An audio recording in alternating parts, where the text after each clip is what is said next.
This is Frank Skinner. This is Absolute Radio. Good morning. This is the Frank Skinner Show. Our esteemed leader is sadly not with us this week. So I think we should think of today like a Happy Mondays gig, as if Bez was running the show.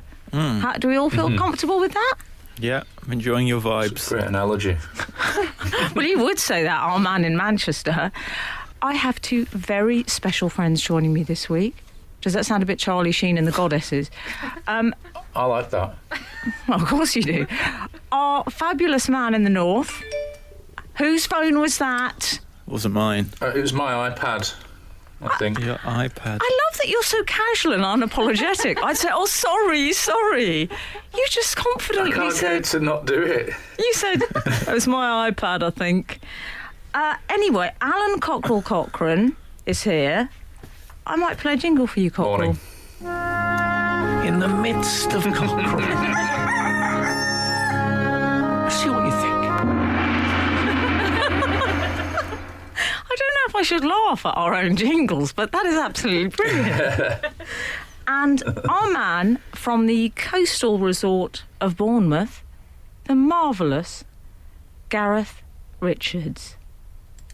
Morning, Tokyo. I don't know why I played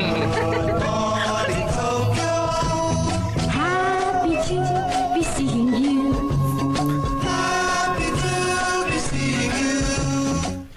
Good morning, Tokyo. I do apologise. That was the only jingle I could find. Oh. But I think we can all agree. Oh my God, Alan, it's gone again. please turn your iPad off. Alan's working from home, by the way, today, isn't he? That's why we're not smashing his iPad, because we can't get to it. Do you know what this feels like? Yeah. This is very... Alan's in the bath, I imagine. What do you think? Big bubble bath? This feels very supply teacher. You know when the kids just think, oh, I'll bring my phone out. It's only her. She lets us do the lessons outside. She lets us do anything. Yeah, while the cat's away, my mouse will let his iPad beep. I love that expression. Have I done all my business? Okay. So, good morning, gents. Good morning, Emily. Morning. How are you? I'm great. How do you feel about gents? Is it a bit boxing referee? I liked it. Yeah, good. Well, you would, Al. Of course you would. I have to talk to you about something, both of you, that happened this morning. Oh, yeah. I'm a bit troubled by it, and I wanted to get your take on it. Got I Frank introduce Spencer myself? vibe about it.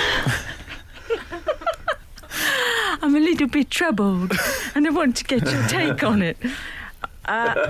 Essentially, something happened this morning, and I'm not sure... Can I check? Is Frank listening to this, by the way? No? Good.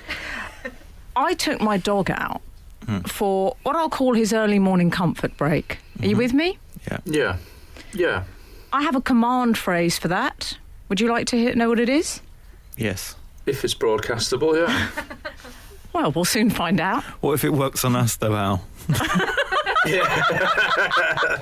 That's the danger. Well, I'm at home, so I'm all right, Jack. Oh, yeah. You're in the bathroom, so you're fine. Yeah, exactly. Actually, he's in the cellar, so it'll all be easy to clean up. Exactly. Do you want to hear my command phrase for my dog's comfort break? Sure. Here we go. I hope he's not listening at home. It's going to be a nightmare when I get back. Here we go, everyone. Come on, toilet, please. I'll do it again. Come on, toilet, please. Okay? It's quite straightforward. It's not fancy, is it, Al? Well, No. I felt a stirring. It's effective. Yeah.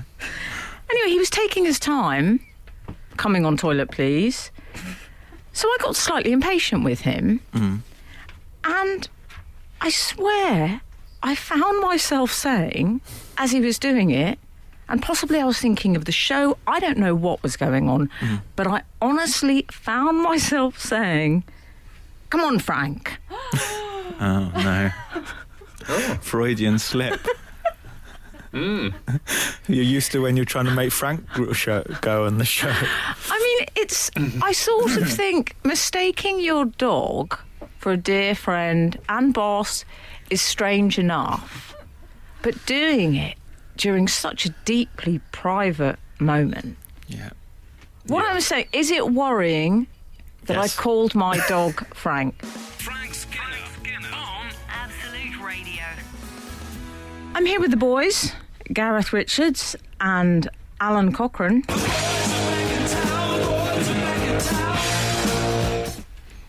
I want to talk to you both this morning. We were discussing my dog just now and me calling him Frank. Apologies, Frank, if you're listening. I would like to stay on a dog-related theme, if you're both okay with that. I'm fine. Yep. If you don't like dog content, by the way, I apologise. I mean, I say that. I don't at all apologise. No. If you don't like dog content, you're cancelled. I need to share something with the group, as I've had a little bit of shade thrown Raymond's way recently, and Oh, I yeah. want your respective hot takes on it. Okay? Mm-hmm. Alan, you're a dog owner. Gareth, I am, yeah. that's an area you're sadly lacking in. Yeah, no dogs. Do you not like dogs? I'm a bit allergic to dogs, but I have thought Oh, here about we getting go. a dog recently. Oh, have you? What would you go for? I like Bordoodles, which is There's like no a such thing. Are border they collie. made up? No, it's a Bordoodle. something. Have you heard of that, Al? Yeah, I like think imaginary dogs as well. a border collie crossed I with prefer a imaginary dragons. Say again, Bordoodle. Bordoodle. Yeah, I think so. Like a border collie crossed with a poodle.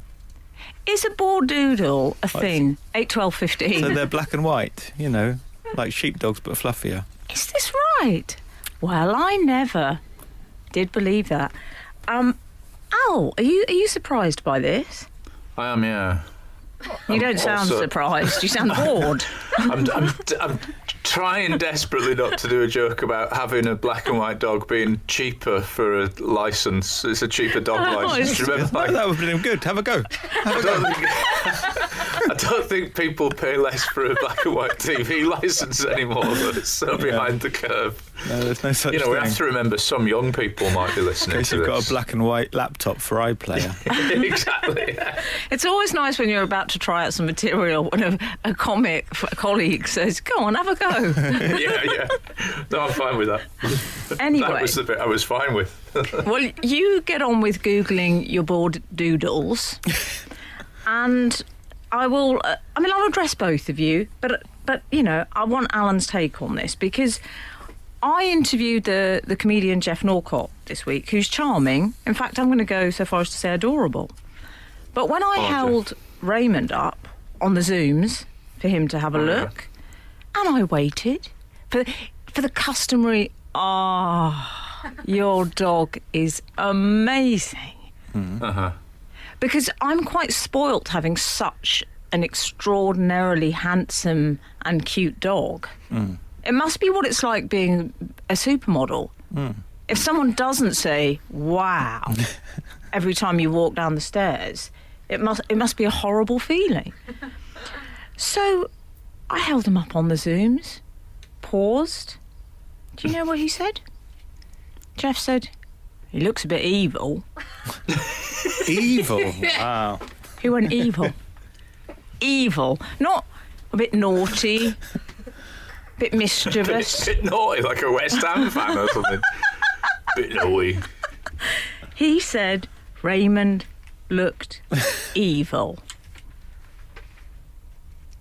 I mean, Speechless. Alan, I'm going to give it thought. are you both... What you're both finding awkward now is that we all know dogs are meant to look like their owners. Anyway, I said to him, he's not evil. Why do you think he's evil? He said he's got a weird hairdo and red eyes. I said, that's me. I've been in lockdown, love. No, but I didn't. I just want to know what to make of this.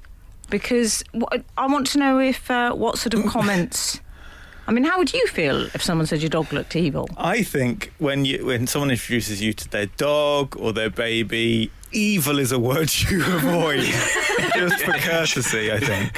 Yeah, it should be way lower down on the Rolodex of Yeah. options. Frank Skinner on Absolute Radio. I'm Emily Dean. I'm in for Frank Skinner. I'm with Alan Cochrane. I'm with Gareth Richards. And we're talking about whether my dog looks evil. Because apparently he is. Or he looks that way. Yes, Jeff Norcott said your dog looked evil. Yeah. We've had a couple of texts in from the outside world. 441 said this. I mean, this is going back to the start of the show. Yes, it is weird to call your dog Frank because you accidentally called your dog Frank. Okay. Whilst getting him to perform acts for you. I tried to use a euphemism and I made it sound worse somehow. You absolutely did. Can we just clarify, for avoidance of all doubt, it was a bathroom break, which I appreciate doesn't make it that much better, but it makes it slightly better. Yes, it's weird to call your dog Frank. When I used to work in a gaming store in the late 90s, my manager nicknamed me Peanut. It stuck. Oh, I can breathe out now. I actually thought I was going to vomit there, Alan. It stuck for ages until he accidentally called his wife Peanut. He had to stop because she liked it so much and he couldn't tell her it was me he was referring to. Oh. Also, I don't like that you've been... Who is that from, sorry? Do we have some sort of moniker? No, 441. No, that's their name. Or Peanut. Okay. Yeah. Peanut. Peanut. Oh, yeah, of course it's Peanut. 441, I don't like that they've dragged you in to their intimate moments. Twisted love triangle. Yes. It's like when someone has... When someone has a pet name for their partner, I'm sure you both have those names. I won't ask you to share them with us on air. I will. But I don't like it. When I hear that, it makes me feel uncomfortable. Yeah. Mm-hmm. Do you know what I mean? Yes. I only refer to my wife as Mrs. Cochrane. Of course you do. Yeah. Do you have a pet name? Or would you rather not share that with us, Gareth? I don't have any pets. Oh, for my wife. No, not really. Oh. We've also heard that Gareth is not making up the dog Bordoodles. Is that what it was? You said? I said Bordoodles. No, he said Bordoodle. Which sounded a bit like Bordello. But 329 has texted, "Good morning, we came across a litter of Bordoodles in the vets this week. Adorable." Yeah. We want one. We have an Irish doodle. How many different types of doodle are there? I thought... Anyway, that was Celia. You can get anything together with a poodle, it turns out. They're not picky. So, is that right? Yeah. Fair play to them. Celia says she's en route to work testing eyes. Well, it's good that somebody makes a job out of that. I just do that as a hobby. Oh, can you imagine doing that as a job? Is that an optometrist, is it? Yeah, I have a friend who's one, actually. Can you imagine the amount of should have gone to Specsavers, you want your eyes tested? I mean, it's hardly worth doing the job for that amount of material that would be thrown your way. Also, I'm in charge of the emails today, and we've had an email. "Good morning. I won a mug on the breakfast show back in November, and I still have not received it. I understand you had a supply problem due to post and COVID, but I was wondering if I would still be getting the mug. Keep up the work. Love, absolute 80s. Now, am I supposed to be across this sort of thing while I'm in the studio? Shall I pack these boxes? I'm more concerned, although I should say delighted, that someone has changed their name by deed poll to Absolute 80s in order to listen to the show. We'll be looking into that breaking news with the mug right now. Frank Skinner on Absolute Radio. Hello, boys. I was just talking, I've been talking all morning. I haven't shut up about it. About the fact that my dog was referred to as evil. I had a little bit more shade thrown his way. Mm-hmm. Do you fancy hearing about it? Yes, please. Yeah. You're going to anyway. I went to the hairdressers for the first time in several months this week, and they adhere to all the guidelines. It's okay. Not just plastic visors the stylists wore. I had to don a white plastic tunic. I mean, it was very citizens of ancient Rome, the tunic. But there was no the hem of the white plastic tunic. I had to punch my hands through it. Right. It was sealed. Like the Hulk. Is it just to put your head through or your hands through? And coincidentally, I had a tiny pair of jean shorts with frayed bottoms to push my head and fists through. I was very much like the Hulk. And now I worry about Ray at the hairdressers because he does. He certainly doesn't look evil, but he does look like hair sweepings. Yes. Yeah. And I would be worried about him being gathered up with the rest of the hair sweeping. Is he gone? Has he been put into the bag? Where's Ray? I know what you mean, but he doesn't leave my side. Okay. He's the Toto to my Dorothy. He's the Lassie to my man whose name utterly escapes me. I will not go anywhere without that dog. I'm the Scarecrow. No brain. Good for you. Alan's the Tin Man, definitely. No heart. No heart. Well, you say that. We're talking about having shade thrown away. You know, that's the worst thing someone ever said I look like. What's that? A man on holiday said, you know who you really remind me of? I said, who? He said, do you know the Tin Man in The Wizard of Oz? A lot of bronzer on that day, did you? Well, my sister tried to make me feel better, and she said, he has got really good eyebrows, the Tin Man. Fair play. You're in a low place when that happens. Anyway, I'm at the hairdresser's with Raymond, and my hairdresser, who again is a charming man, he says, oh, he's so sweet. Ray, he said he's lost that puppy look, though, hasn't he? Haven't we all, mate? Time is cruel. I'm starting to lose that loving feeling towards you as well. So he said he's lost that puppy look. And I tried not to keep my voice arch. No, you screamed and screamed, didn't you? We know you. I said, has he? He said, yeah. I said, oh, what do you mean? He said, he just looks a little older. Oh, no. Okay. I feel sick. I feel physically sick. We'll find out what happened in a bit. Frank Skinner. Absolute Radio.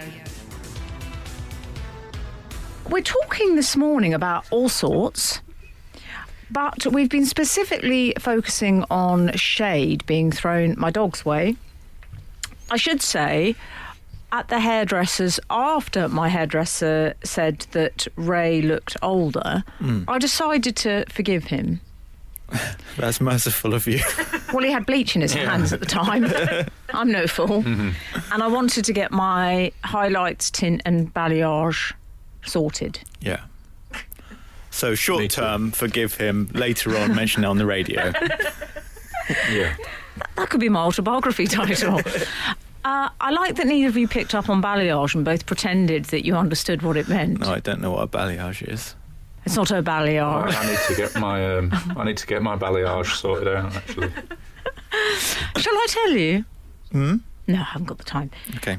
Gareth, I would like to come to you because, Al, are you aware that Gareth got a mention this week on the BAFTAs? I would like to say it would happen again, but I suspect it is probably the first and last time someone with the name Gareth is ever referred to in a BAFTA speech. How dare you? Oh. Gareth. Yes. It was extraordinary. For long-term listeners of the show, my good-looking brother Josh won a BAFTA. Excuse me? BAFTA. So it was extraordinary. Congratulations. Congratulations. How did you feel?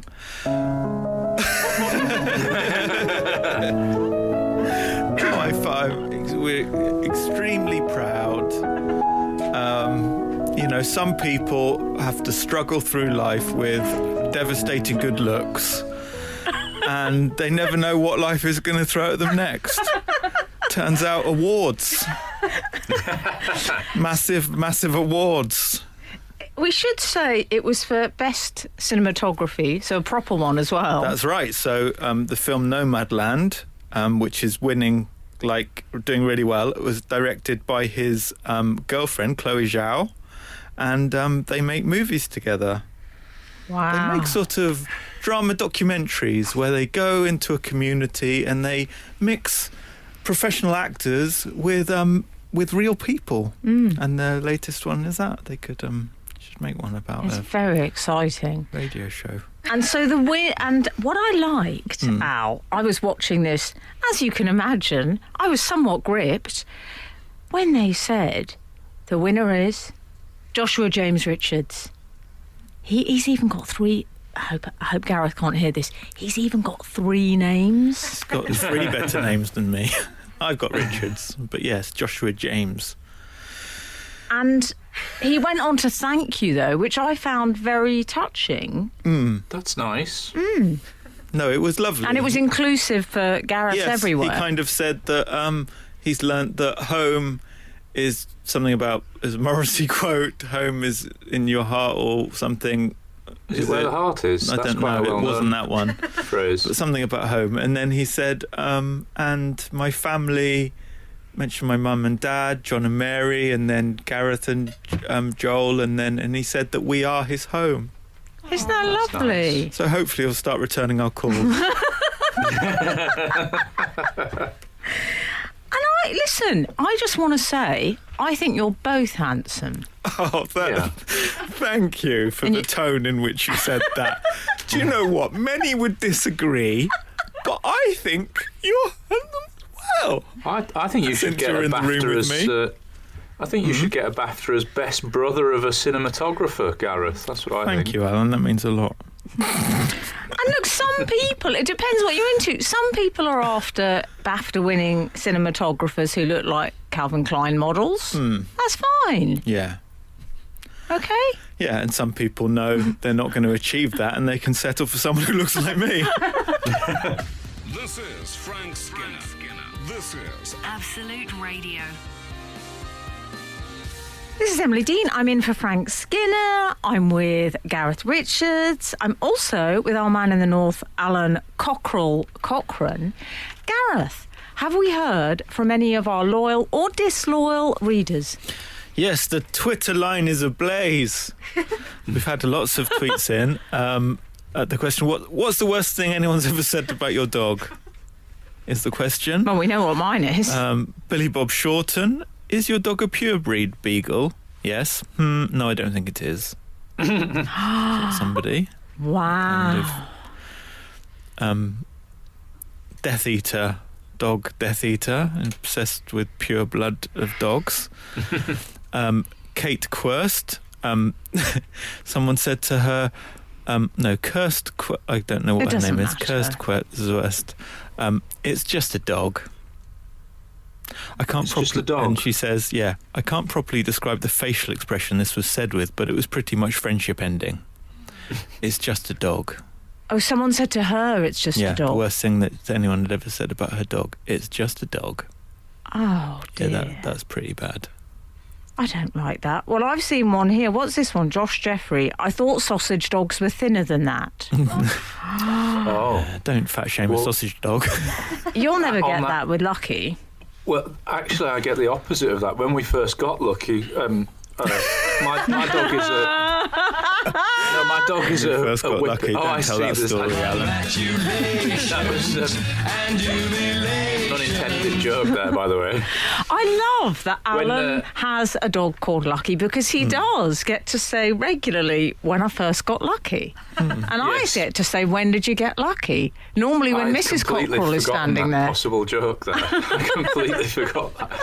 But when we first had this dog, a Whippet, I was in the field and chatting to another dog owner, and they said they sort of leaned in conspiratorially and said, "Don't let her get fat, will you? They don't suit getting fat, Whippets." That's what they said. And it is true, they don't suit getting fat, Whippets, but I used to do stand-up material about how I said it to a bloke with his daughter, but it's only about Whippets that you're really meant to say it. But yes, I mean, context is everything. They do seem to be the sort of inspiration of the dog world, don't they? I think, I mean, I've seen your dog, and I have to say, she has a lovely pair of pins. She's lovely. Yeah, I don't know if it's still acceptable to say that, but you know, as that woman's passerby said, it's just a dog. Can we return to the subject of Gareth's... Oh, you want to talk more about my brother? Yeah. Goodness sake. Do you remember? Okay, that's fine. Do you remember several years ago, I happened to be in New York when your brother was at NYU? That's right, yeah, he and you was said, at "Oh, that'd be film school." nice. You can meet up with him." What Yeah. happened, Gareth? Yeah, he stood you up, didn't he? He was meant to meet me, and do you know what Gareth's excuse to me was, Alan? No. Gareth, do you want to say? He's too good looking to get up, probably. That's the thing when you're too good looking. You don't have to make an effort for things. And Yeah. people are probably quite angry with you until you turn up and then they look at your face and they go, "Oh, silly." I feel I'm soaking up the praise from Joshua James Richards because of my association with you. I've had several people comment. I had someone say, Really? "It's his teeth, though." He said he came on screen. His teeth are extraordinary. Why is this guy Oh, yeah, behind the camera? He's got great teeth. Yeah. Yeah, why is he behind the camera? Because he's sickeningly modest Oh, no. and power crazed. He's not just a pretty face. No. That's the So it all awful went... truth. I think I need Yeah, more... it's- I need to know more details. What happened in the house? Well, we linked up via FaceTime with my mum and dad and my brother and sister-in-law. The problem is, the mistake that Josh has made family-wise... Hang on. I'm going to have to leave us hanging on that Okay. tease because I always love it when we get to a mistake that Josh has made. It turns out Joshua James Richards is capable of a mistake. Find out what that was in a bit. Frank Skinner on Absolute Radio. We are discussing, I left us on something of a teaser prior to that track. Gareth, Joshua James Richards, your BAFTA Yes, I winning know. brother, Yeah. Mhm. he made a mistake. Yes, what I was saying is the mistake was, because we all got together as a family to watch the BAFTAs, the problem is he's been too successful to garner the proper praise from his family, because my mum doesn't really understand what a BAFTA is. You know, it's not in her world. Yeah, it's She's like got- my family. Yeah, she's got you see, no, but your mum would have been very impressed Jealous? with BAFTA. Yeah, probably jealous and tried to destroy you. But no, Josh is and it also, by the way, everyone, he's nominated for the Oscars as well. He's best cinematographer for the Oscars and it's best movie and everything. But it's gone over my mum's head. Like, it doesn't mean anything to her. If she had, if it'd done something more local, she'd be more impressed, So what did she say? So what was the response? She's just a bit bemused by it. She got dressed up. My mum and dad had got dressed up and looked a bit like... when we got married, there were these two strange people who had come from Ascot, and they were, like, weirdly overdressed, and they gay crashed our wedding. When you and... When me and Laura got married. Really? And they looked very odd and out of place, and that's a bit like what my mum and dad looked like dressed up for the BAFTAs, and a bit confused and a bit detached from what was going on because they didn't really... And what really about your understand. dad? Did he have any words of wisdom? My dad had some notes for the production of the BAFTAs. He had some tips. Can I just say, remind you of anyone we know who can't be with us today? Frank would have had notes. Yeah. Frank would have definitely had notes. But yeah, how did you feel about the production of the BAFTAs? Did you have any favourite moments? In general, I tell you what I liked. I particularly liked Daniel Kaluuya. Are you familiar with him, Al? Yes, from Get Out. And his new movie I know his is... work, some of it. Yeah. Well, I know his work, but I'm not interested in that. What I'm interested in is his bookcase, which I got to examine quite forensically. Because obviously they're doing the Zooms now. You can Yes. check out the gaff. Yeah. What I loved is he had a bookcase. Lovely You're right there, Al. Yes, sorry. There are problems in the cellar. Grey stained wood, Farrow Ball. And he had on the bookshelf a pipe collection. Pipes. Excellent. He had pipes. I mean, how brilliant is that? I think you would only have a pipe collection. It's the sort of thing I can imagine Frank having, so that if someone says, put that in your pipe and smoke it, you can say, sure, okay. He did say he was chilling. What sort of pipes was it? No, they were, like they were sort of old-fashioned, old-worldy pipes. Elementary My Dear Holmes. Interesting. Is it My Dear Watson or My Dear Holmes? Watson. Okay. Watson. No, it's Watson. He also had a book called As a Man Thinketh. Yes, I zoomed in on it. It was a slow week for me. How so you paid It was a lot called- of attention to this bookshelf. I paid a lot of attention. I googled it. It's a self-help book, because I thought that sounds quite medieval. And it's a self-help book written in 1903. Wow. What do you think of that, Al? It I said, think it's great. well, apparently it was advertised with this strapline. It says the price of the book is only £1 and it can be carried in the pocket. Like it. Perfect. I'm all out of shillings, sadly, and my pockets are full of dog treats, so it's not much use to me. But I liked. I'll tell you, my favourite thing was the Korean actor. Oh, yes. Who said... yeah. Is it Yoo Jong-eun who said, I'm a Korean actor and this is a very special honour to get this from you because I know British people, you are very snobbish. Yeah. They were such a snobbish people, so she was honoured. To be fair, Lovely. she's kind of nailed us. Frank Skinner on Absolute Radio. So we've had a tweet from Ian Stewart Dootson, who says, I think Divine Miss M's... Is that okay? Yeah. Yeah, it's just, I'm doing this like Scottish. It sounds like a Scottish name. I guess it does. I think Divine Miss M's Frank Raymond toilet time misnomer, this is when Raymond was going to the toilet, you accidentally called him Frank by mistake, is both understandable and forgivable. It's a bit like calling your teacher Mum, which I think they quite like, actually, I think. Or calling your mum Mrs. Badcrumble, which I think they did not. Or if you're Jacob Rees-Mogg, calling your teacher Nanny. Yeah. We've all done it, dear. Thank you so much for that, Ian. I like you. You're my kind of man. I'd like to go over to our man in the north, the cockerel.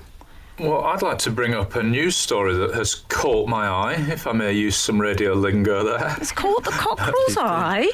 Yeah, I mean, I don't know if you guys have ever moved house and then had to put your own mark on the new home. Can I say not in a Raymond/Frank way? No, I mean like decorating. We have done this and we've never ever discovered anything. The nearest to that was what? We lost you, caller. Hello, can you come in, please, Manchester? Yeah, can you still hear me? Well, we just had a bit of interruption, but I quite liked it because it sounded very exciting, like the sort of Eurovision Song Contest 1977. I think it's unlikely to be a good thing, isn't it? Are we okay now? We're fine. Continue, as Yeah. you were, please, Luxembourg. I was just going to say, I've never found anything particularly exciting in a new home that we've been decorating. The nearest to it was my wife was once reaching under a bath that we were about to rip out and do the bathroom up. And she saw a tub, like a mysterious tub, and she pulled the tub thinking it was old face cream or old something or other. And the tub was full of water with some false teeth in it that came out and slid towards her in a sort of a cartoonish style. And that's literally the best thing we've ever found in a house. But Yeah. this news story... Hold on to them. You never know when they're going to come in handy. I'm wearing them now, Gareth. Brilliant. That's probably why I dropped off the line for a minute. I accidentally munched through the cable with them. Do they still exist? Do people still wear false teeth? Don't they 8, just 12, 15. I'm sure the answer's yes, Yes, but people. it's a good texting. I would genuinely want to know that because I assume everyone just gets dental implants now. You assumed wrong, Emily. I'm sorry. Sorry to burst your bubble. But what I really wanted to discuss is the news story that somebody's pulled up an old carpet in their house and found a giant Monopoly board on the floor underneath the carpet. Amazing. Wow. I wish I thought for a minute, I have to be honest, Al, that story was going to end with what I really want to discuss is the fact that someone's pulled up an old carpet in their house. So they found a Monopoly board underneath. So it's They like, did. I think I saw pictures of this. Is it sort of life size, essentially? Yeah, it's the size of the, I suppose, living room floor. Well, not I mean- life size, because, Monopoly is based on actual streets. So Yeah, it's not the size of in a Park sense- Lane and in a Marylebone. sense, we are now on a big Monopoly board in central London. Yeah. Because, that is what it's based on. Or the UK. And so they have the squares on the floor, don't they? Yeah. And presumably you move around the game as a literal physical token, don't you? Yeah, I don't know. So if I they could be the use dog. You an could be the actual old boot boot, or a, Gareth. Yes, thank you. And Alun, I'll be the hat. top hat, maybe? I think I might be the iron. I think they retired the iron. Did they? They call it retirement with the Monopoly pieces. Do they? They say I don't know if they still have the iron. I think the thimble was definitely removed. Oh, that's a thimble of our times. I mean, I don't think we're going to better that, frankly, this link. I really don't. Frank Skinner. Frank Skinner. Absolute Radio. We're talking about the Monopoly board that someone found on their floor. Yeah, it's. I mean, been, that doesn't sound like much of a story. We don't mean an actual Monopoly board. Yeah, We mean it was painted onto the floor of a house they bought. yeah. You'd think if you were going to rip up a carpet and find a board game on the floor, it would be chess or drafts, just black and white tiles. Oh, Twister in my community, I'm afraid. Is that right? Yeah. Your community. Yeah. My parents' community, leave it there. Oh, I see. What about when I played Twister with the late Richard Whiteley? Wow. Did you? He was a charming man. He had socks Well, on. you tell us. What about when you played Twister with the late Richard Whiteley? Well, I just remember he had socks on, and I chose to go bare. And other clothes? Yes. Okay, good. Yes, I chose to Clearing that go up. barefoot. So it was a different style. I just wasn't sure how I felt about socks I on the think Twister you've got board. an What do you unfair think? advantage in that case. Oh, do you? Yeah. Because I have more purchase. I mean, there are no Yeah. rules about weather, but I think that was a very canny choice you made there. Thank you. That's a lovely Did compliment. you just play the once, or was he really twice nightly Whiteley? Gosh. Just the one. That was his thank you. nickname. Okay. So a house with a Monopoly board on the floor. What are the Jenga bricks? Is it built with Jenga bricks? Okay. Is there a donkey in the kitchen to hang all the pots and pans on? What's that? Donkey. Buckaroo. Oh, I've sorry. never played that. Oh, you see, I'm not posh enough for him. Buckaroo? What is Buckaroo? I played. It's a game of skill and strategy. Well, but you're right, though. The idea of them having. You see, that worries me. Operation, I would draw the line yeah, at. no, Yeah. operation. I don't want people performing surgery on me in real time. The thing about this Monopoly game. Oh, I think that was my Excuse me. Is stomach. that your stomach? It's mine. Oh, was it yours, Alan? Yeah. Oh. Congratulations and jubilations. Yeah, sounded healthy, Alan, I think. I think that's a good sign. Things are bubbling is- around there. I'm not a fan of Monopoly. No, I hate Monopoly. Why? I've never had a satisfying game of Monopoly. Like, why is it a fun game and a game that always ends with most people's financial ruin? The slow collapse of your empire, having to mortgage things and, like, borrow, like, just the slow panic of financial failure. Why do You we like mortgage that? things. Yeah, you mortgage. Do you know what? And also, people don't play all the. Have you ever done an auction in Monopoly? Do you know if No. you don't buy the thing, you are supposed to auction it? No one does this. No one auctions in Monopoly. Oh, that's interesting. Gareth, we love you. We're with you. We're here for you. Well, also, I know what you mean. It is essentially based on the premise of creating a housing shortage, prizing rent out of people, and then sending people to jail. Yeah, it's capitalism. It's capitalism in Which the is- game. Or Monopoly. Do you know the Monopoly man has got a name? Did you know this, Al? No. Do you know what he's called? No. He's called Rich Uncle Pennybags. Oh, I like that. Oh, that's what I'm going to call Frank next time he's here. Frank Skinner. Frank Skinner. Absolute Radio. Absolute Radio.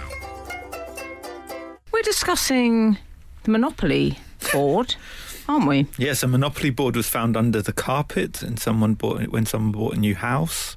And The thing that surprises me about this story is that it's from America, because it feels very... America? Americans. It feels quite Britain before we had Channel 4 to me. Somebody just sat there going, it's really boring life, isn't it? Should we paint a Monopoly board onto the floor? And then the floor is a useful board game platform. But America's always had so many TV channels that it's sort of surprising. I bet it's a cold place in America. Well, I think they are quite obsessed by leisure activities, aren't And they? capitalism. Oh, yeah. Oh, yes. That's- Yeah. Hey, they have you know, you Monopoly said there, a but they minute have ago- different streets of Monopoly there. You know, Yes. you said a minute ago, Gareth, that you thought Yes. Monopoly was about capitalism. Interesting fact, guys. Interesting fact coming up. it was Sorry, actually let's invented... let's do something to trail the interesting fact.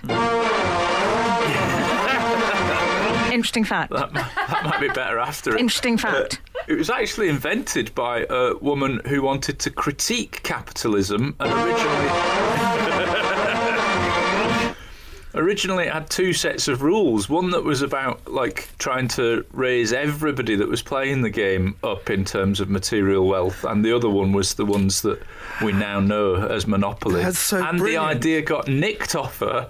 And then they just made it with one set of rules, the capitalist rules, if you And like. decided to call Mr. Monopoly Rich Uncle Pennybags. Yeah, I like the sound of him.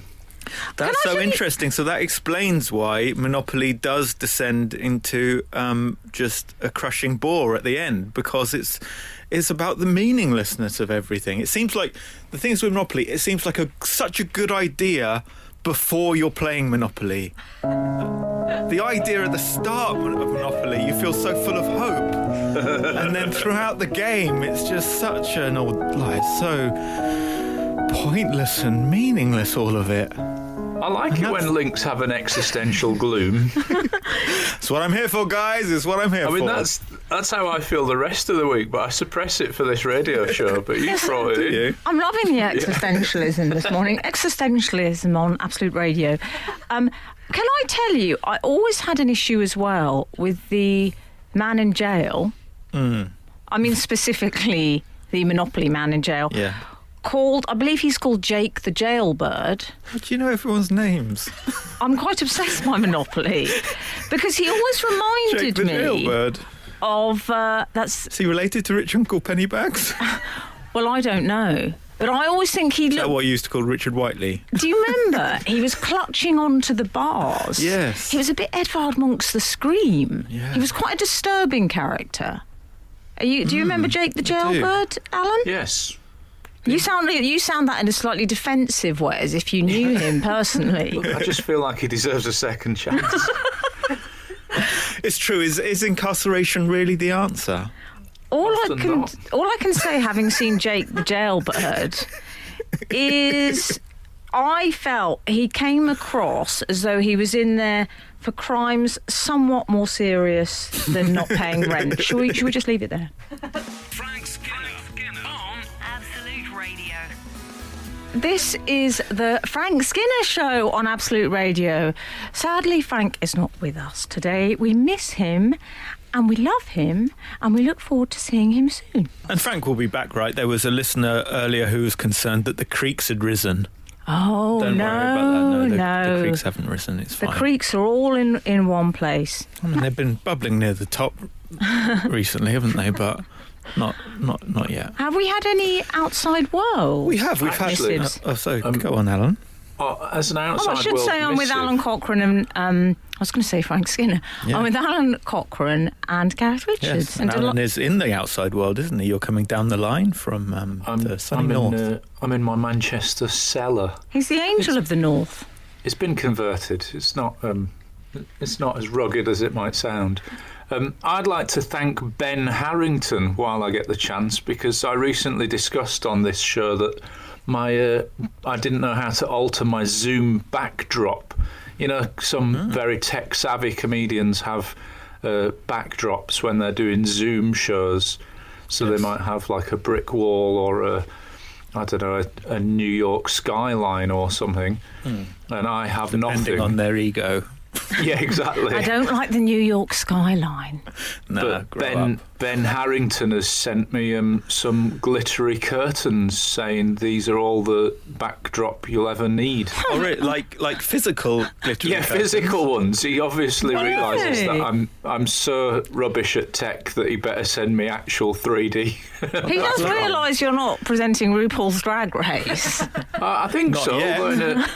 I'd love to see clerical Alan error on it could RuPaul's Drag happen. Race. Imagine how. I would love to see Alan on RuPaul's Drag Race. Have you ever watched RuPaul's Drag Race, Al? I haven't. No, I've only read about Surprise it. me. I think Jeff Goldblum said something that people were upset by. Can you so I read imagine about that. Al saying, a next up bag of chips? I would love it if he did that. I would love it. I would love that. Have Kevin we... Keegan impression. Indeed. Lovely you doing a bit of football. Don't know where that came from. Are you a football fan? No, hate football. What about you up the road from the Cherries? Never. Okay. Hate football. Quite a deep part of my identity. Repelled by sport. Because I was never any good at it.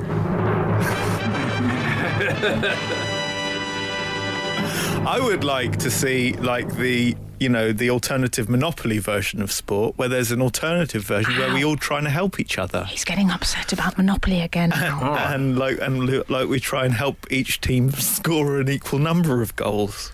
That'd be nice, Oh, wouldn't God. it? That sounds rubbish. Sorry, but I mean, that's...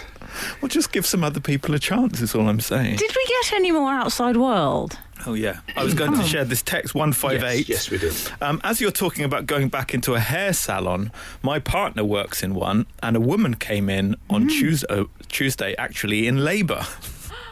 Goodness me. She said her contractions are 6 minutes apart. She has plenty of time and has been dying for an appointment for the last few months, so didn't want to lose it.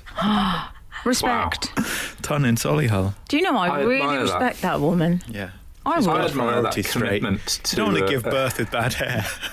You don't want to give birth without full balayage. I'm still not telling you what it is. I'd like you to wonder. I think my wife had a balayage in her birth. Did she? Don't know. I want to chat to you about a discovery I made this week whilst Googling Tudor punishments. Well, I'll check my diary, see if there's room. Okay. But I think we're going to have to go over to an ad or music. Whatever happens in between us. Whatever happens. Whatever these people do. Frank Skinner on Absolute Radio. I had teased you earlier with a Tudor punishment. Always teasing me. With a Tudor punishment. I don't know what you think of this. Sometimes I'm a bit of a fan of horrible histories, obviously. And you love Henry VIII, don't you? Well, as you know, I do. Animals in clothes. Obsessed. I do love Henry VIII. I do often find myself drawn towards, when it comes Damaged men. Yeah. It comes up... Oh, there's no point denying it now. Come on, love. I think we all know. I do find that when I go to my Amazon page, if you like this, there's a lot of Tudor stuff there. Oh, yeah. And it was very, if you liked the rack, because I like my Tudor punishments. I found this out. What do you both think of this? We know about Tudor punishments. We all know about the stocks, the old favourites. Yeah. As comics, you'll be familiar with that concept. Like dip someone in a boiling meaty fluid, the stocks. No, that's where you put your head and hands in, isn't it? That's the head. That's Yeah. what. Yes. That's a sort of gentle punishment. Sorry for saying Is that boiling right? meaty fluid. Yeah, I was pretending you hadn't, but thanks for reminding us. I also am familiar with the Gossip's Bridle. Are you familiar with that? No. What That is was exclusively for women. It was a large iron cage placed over the face of women who spoke, I quote, too freely. Oh, gosh. So, Nowadays, there'd be no one free from it, would there? Hey? can you imagine Things what have I'd get? got out of hand. I'd get sent one after this show. I think you two will you'd need already to. be wearing one, love. Well, the thing about the Gossip's Bridle, to stop you speaking, there was a spike that would emerge from it. I'm honestly not joking. Into the mouth, if you start speaking, to dissuade the lady from gossiping. Some listeners are finding this so hot. What do you think about the Gossip's Bridle? Just to be clear, this was all suggested on your Amazon suggestions, yeah? No, it wasn't on my Amazon Or were they suggestions. suggested to I your might have done some text deep messages? Googling afterwards. But I don't want to be the voice of feminism, but I'm against the Gossip's Bridle. Yeah. How? Oh, how do you listen feel? to him. Political correctness gone mad over there.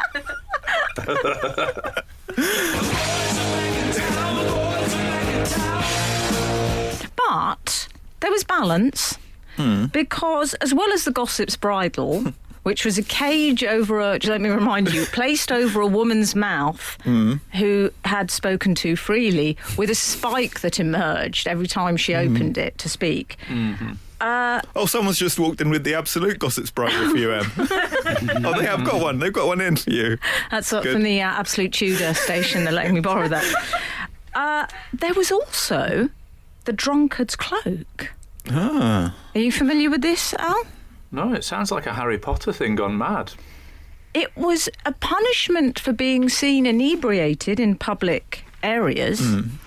You literally had to wear a wooden barrel on your trunk, essentially. Right. Your arms and legs poked through. Oh. And then you were paraded down the street wearing the wooden barrel whilst people came and jeered at you. So, I think... One for the men, one for the women. Yeah. Although, what if a woman went out inebriated and is having to go around in the drunkard's cloak and the Gossip's Bridle? Yeah. You know, there'd be whole hen nights covered in them. Like a whole hen night all parading around in a barrel and a Gossip's Bridle. I'm actually thinking this is a great idea for a themed party. Frank Skinner on Absolute Radio. Can I just say, what's happened? Oh, I'll tell you. Gareth began that link. I wonder what the hysteria in the studio was about. Can I tell you what it was, Al? Please do. Gareth, for some extraordinary reason, which might be Freudian, decided to begin that link by putting his mask on. Okay, there we go. I got confused between my mask and my headphones. I knew I was supposed to put something on at the start of the link to be on the radio, and I got the wrong thing and put my mask on instead of my headphones. It I've done the happens, same. yeah. I'm wearing a hat now. You got the Monopoly top hat. Yeah. Rich, what was his name? Uncle Pennybags. Al, I would like to find out what's been happening with you. Well, it's interesting that you mentioned Amazon just a few moments ago for the online shopping. I've been doing. By the way, I was once very worried about what I had done to my Amazon algorithms when I purchased in one shop a motorcycle cover. The Norman, was it Norman Tebbit? Not Norman Tebbit. Yeah, Norman Tebbit. He wrote a game cookery book. So I ordered that. Monopoly. Sorry, are we going to gloss over the bit where he said, I ordered that? I ordered that, the Norman Tebbit game cookbook. For yourself or as a gift? What was For the... myself, Oh. and at the time, the latest LCD sound system CD. Oh. Pretty weird combination of things. I don't know what it did to my algorithm.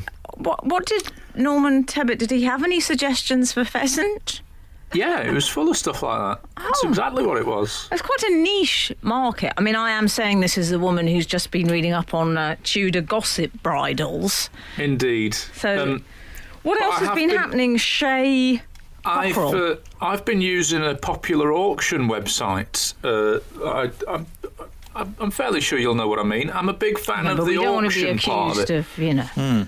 A lot of people go there and they go straight to the buy it now bit, don't they? But I'm a big fan of the jeopardy of possibly missing out on it, and I like the countdown thing. Rush. And yeah, and I bought. Is this where we get our rushes now? That's depressing. Exactly, there's nothing else happening, is there? So that's where I'm getting my thrills. I don't know where you guys are getting yours. So tell me what happens then. I mean, there's a few things that I like about it. One of my favourite things about it is clicking on the seller's other items. Have you ever done that on there? No. Oh man, it really throws up an odd snapshot of people's lives where you go, oh, this person's selling an Oasis CD and 7 wetsuits.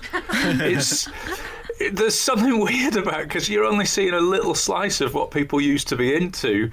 You know, somebody that's got a computer server and a roller skate for sale. Like, it's just funny. But I bought a book on there on an auction, and it's tempting to think that the thing that you're going to buy is something that somebody no longer likes or wants. But I won this auction for this book. It's a I'm going to admit it, it's a kettlebell training book that I wanted.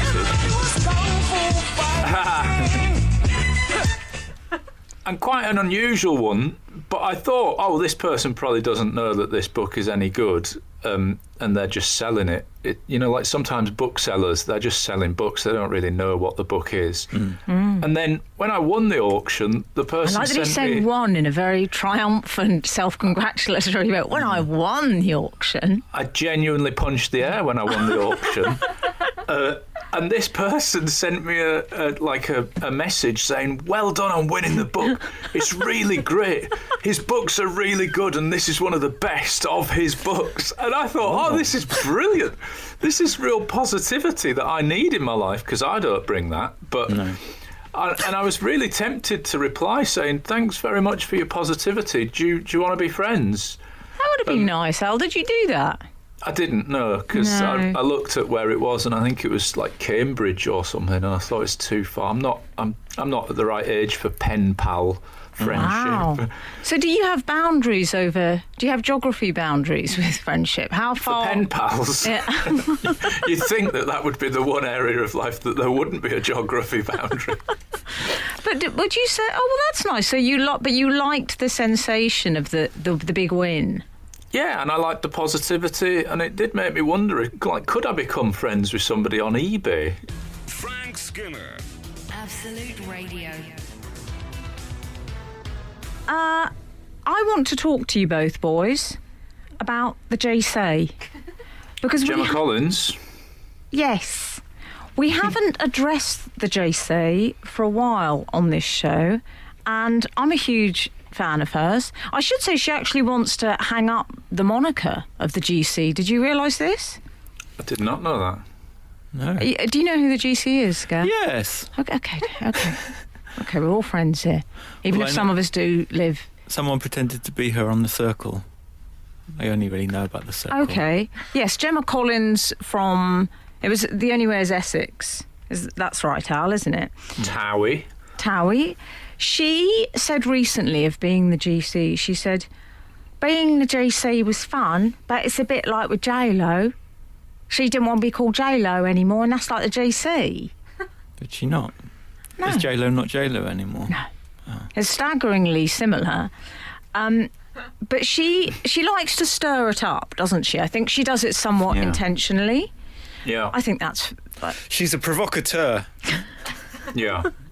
She said things like, I'm going to be the next Bear Grylls. Did she? She said, my book's going to be bigger than the Bible. Sorry, Frank. Did she really? Yes, she did. I'm sorry. And now she said she wants to become the next James Bond. Hang on a minute. Well, she's all you'd ever want. She's the kind I'd like to flaunt and take to dinner. She's a lady. She says she wants to be the next James Bond. Initially, she said it was because she'd love to do a job that's all about keeping secrets. Mm-hmm. And she said she'd like to be an international super spy. I'm not sure whether that's the official job description at MI5. I think it might be intelligence officer rather than international super spy. When did she when did she say she'd like to keep secrets? Is it in her new tell-all autobiography? Diva forever. Yeah, she does self-describe as a diva, which I'm not sure is what they want in an undercover operative. No. Somebody that might pick the diamond watch instead of the hidden camera watch is probably not what you want.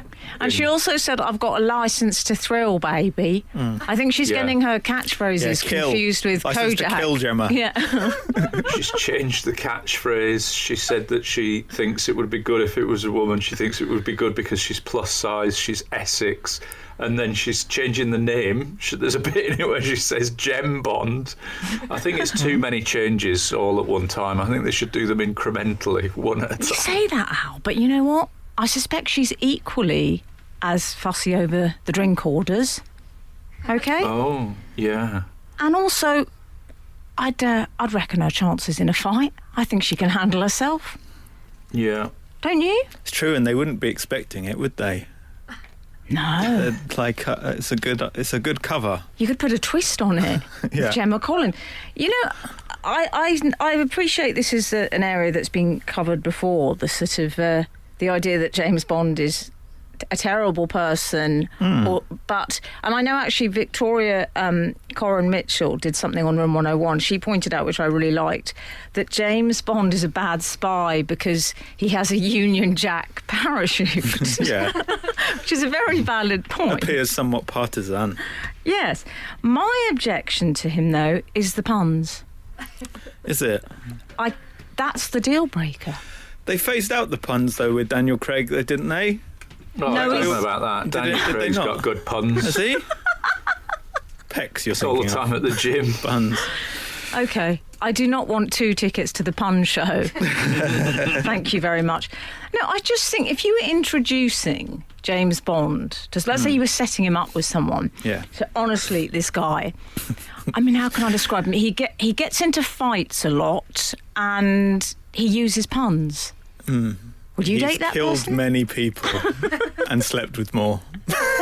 Yeah, he's a commitment phobe who loves puns. And murder Yes. in the line of duty. And also, he's a terrible conversationalist. He doesn't say anything. You say, oh, hi, how are you, James? What's been going on? Nice of you to drop in. I think he got the point. James, what are you doing? Just speak normally. I'm asking you, what do you think and feel? Do you agree, boys? I do. I think, well, the passage of time, we've gone from happy Bond with Roger Moore to sad Bond. So Daniel Craig still does terrible things, but he's not happy about it anymore. Oh, that makes me feel so much better. This is Frank Skinner. This is Absolute Radio. I've had a lovely tweet say to the question, what's the worst thing anyone said about your dog? Louise Devlin said, someone told me Cleo looked like Kenny Rogers. Honestly, I didn't know what to say. And Cleo is a little white dog with very fluffy ears. Oh, yeah, there's something of Kenny Rogers about her, but she's much more believable. beautiful than Kenny. It's not. That's kind No of longer you. with us. I like that. That could be a nice friendship for you, Gar.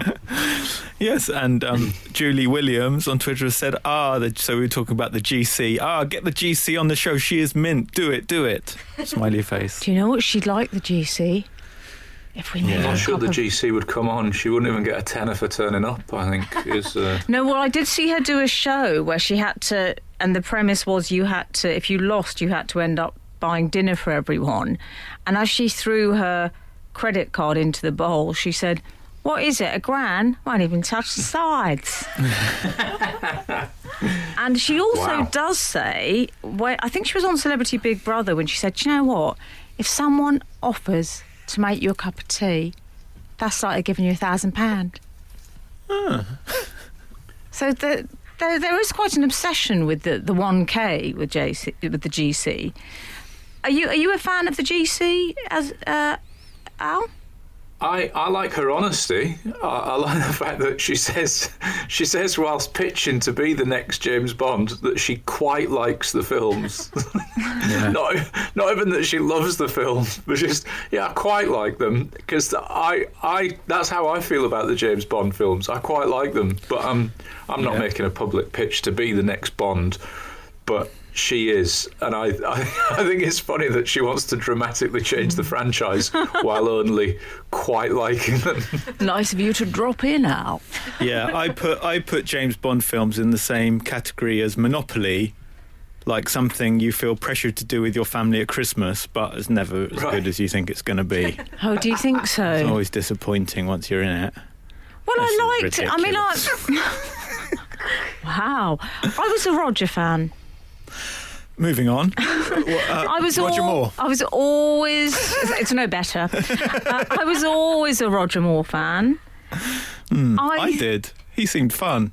Well, this is it. Or natty suits. He seemed bored by the murder. He seemed, which is what it is essentially, isn't it? We're watching a man murdering someone, albeit in a tuxedo. Yeah. And there was a sense of invitation into, like he said, I know this is ridiculous, but let's have some fun with it, shall we? yes, he was marvellous. Yeah. And you know what? If you're going Inclusive. to have to spend the evening with a commitment phobe who gets into fights and makes puns, I'd rather it was Roger. Yeah, a fun one. Okay. He is, I like him. We've had a final bit of outside world from 873. Said Monopoly makers included secret maps, etc. during World War II to POWs boxes. It was marked with a full stop next to the symbol of the locomotive to indicate that special contents were within. And that's from Fatany Croydon. Okay. Fascinating bit of information. It was a bit too male for me. Was it? War, too much war. It was a lot of war. But Imagine Roger Moore receiving a Monopoly game with secrets included. Oh, I might think about that later. I enjoy that. It's been a pleasure to be with you today, Emily. Do you know, I've loved it with you boys. Can I just say that? I've really enjoyed it. It's been nice, hasn't it? Al, come We've had on. some laughs. Al, have you enjoyed it? Yes. Try again, but not so panicked this time, Alan. Do you know, that's not the first time I've had to prize a yes, I've enjoyed it out of someone, but we're going to leave it there. Alan, it's been a pleasure. Gareth, it's also been an utter delight. Thank you so much for bearing with us. I'm so sorry there was no Frank today, but he will be back with us next week. I'll just leave it to tell you, love you, mean it. This is Frank Skinner. This is Absolute Radio.